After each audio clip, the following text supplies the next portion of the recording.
démonstrative. Bon, Bogbasson pense que... Attention, professeur. En Afrique, la pensée est d'abord scientifique avant d'être religieuse. Il faut faire très attention avec la méthode africaine. Il se trouve que les savants africains et les sages africains pensent que la religion, c'est une affaire des esprits pauvres. Des gens qui ne comprennent pas les subtilités de la connaissance mathématique et physique. En Égypte particulièrement, la connaissance a d'abord été cosmologique.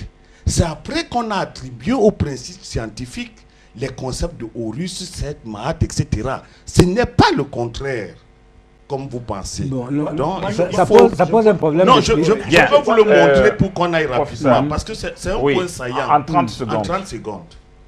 Il se trouve que pourquoi la spirale égyptienne qui a fait les pyramides, qui est en même temps au cœur de la pensée religieuse, du droit et de la science économique, pourquoi est-elle au cœur de la science? Parce que précisément, il s'agit d'abord d'une science de l'observation. Les Africains avaient un problème. Comment unifier les sciences et créer un objectif de la loi que les Africains cherchaient toujours? Eh bien, il fallait poser la problématique. Où peut-on trouver la loi? Et la loi, il se trouve que les Égyptiens l'ont comme le fondamentum conceptuel de la pensée.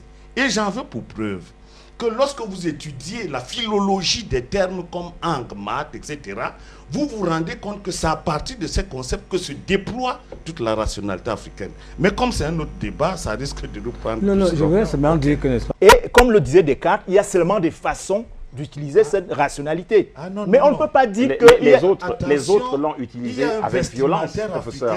Il y a un alimentaire africain et forcément il y a une mythologie africaine, une philosophie africaine. Oui, et je vais plus loin parce que quand vous faites la mythologie comparée, regardez les mythes africains et les légendes africaines, les contes. Eh bien, ça se termine toujours par l'optimisme, c'est pas le contexte. Ça dépend du contexte. Non, ça dépend des problèmes que les individus avaient à résoudre. Précisément, c'est pour ça qu'il faut caler les périodes de la mythologie. C'est très important ce que je dis, s'il vous plaît. La mythologie occidentale débouche sur le chaos. Oedipe, Sisyphe, etc. La pierre roule toujours, on n'en finit plus. C'est le pessimiste arien. Et le modèle africain... Non, mais cet Horus finit, ça finit par Maat. Un frère tue un autre. Non, cet Horus finissent par Maat, finissent par Maat, qui est l'harmonie de l'univers.